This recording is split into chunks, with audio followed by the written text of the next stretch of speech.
What other habits did you cultivate? So you're talking a little bit about this woman that you hired that really stood out to you and impressed you in her 20s, in her 30s. What other habits did you cultivate in your 20s and your 30s that you now see as being foundational to your success as a business person? Well, I knew a lot about what I do when I was 20. I mean, I'd really read a lot, and I aspired to learn everything that I could about the subject. So intellectually, I knew a lot.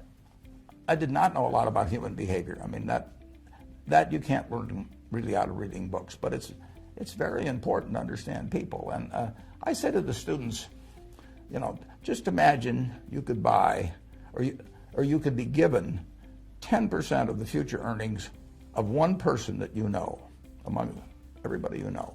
Now, are you going to pick the person that's the smartest? Are you going to pick the person that can dance the best, or that can run the fastest, or anything like that? It's the right height. No, anything. Hair color. You're gonna pick the person that has the right habits, that is cheerful, generous, gives other people credit for what they do. You know, and when you look at all of the qualities that you admire in other people, which would cause you to pick that person, say to yourself, which of those qualities can't I have myself? Because they are, you know, you determine whether you have them. So just write them down on a piece of paper. Who is the person that you admire the most or like the best? Why do I like them? And just write down and then say, which of these can I do myself? And the truth is you can do them. And then you also, if you really want to carry it to the next extreme, you pick the person you dislike the most. And why do you dislike that person?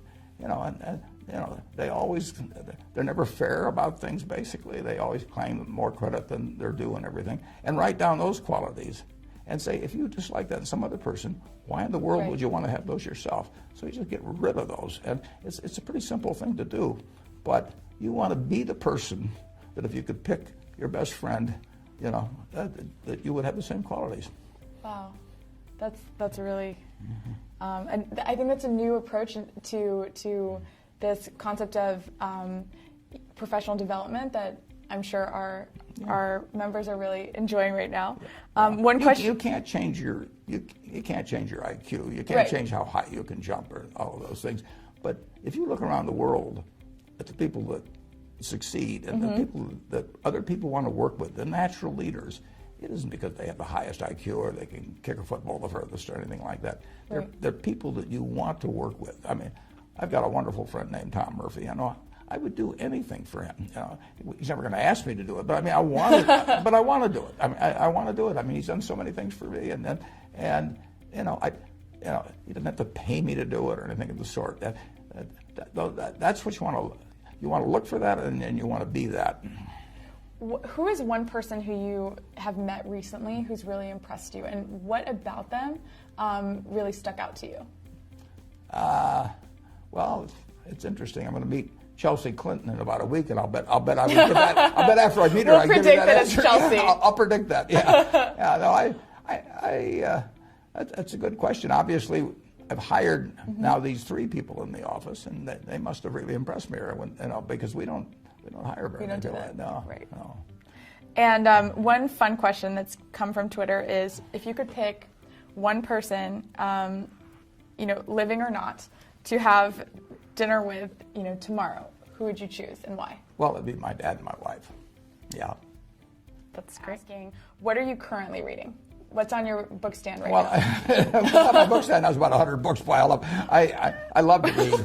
I don't read as fast as I used to, but I've always loved to read, and I like to read biographies. I just read the book, The Patriarch, about Joe Kennedy, for example. I love reading biographies.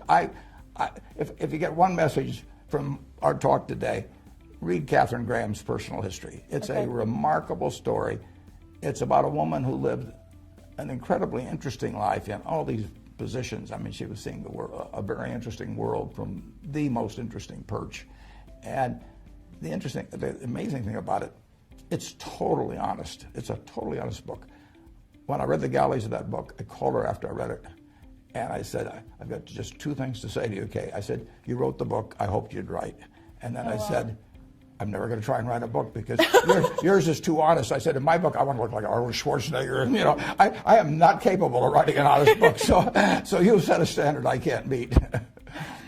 past. That's great. You know, speaking of habits and speaking of games like bridge, what other daily habits do you have, and which ones do you find to be the most rewarding? Well, I am really a creature of habit, but I read at least 5 hours, probably 6 hours a day, and wow. I just like to read. Now, a lot of it ties in with the business I do, but I enjoy it. I wouldn't be doing it otherwise. I mean, if I'd rather be out on a yacht or out playing golf all the time, I'd do that. But I just love getting more information, and I like building Berkshire. It is my canvas. So I spend a lot of time doing that. I play some bridge.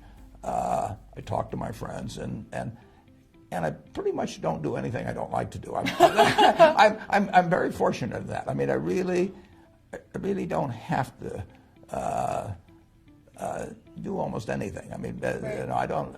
I would not like to be president of certain organizations because there's so many obligatory duties. You know, lots of speeches or something of that sort. And I am pretty much in command of my own time. And you can say, well, it's kind of a crazy way to spend it, you know, but I have a lot of fun doing it.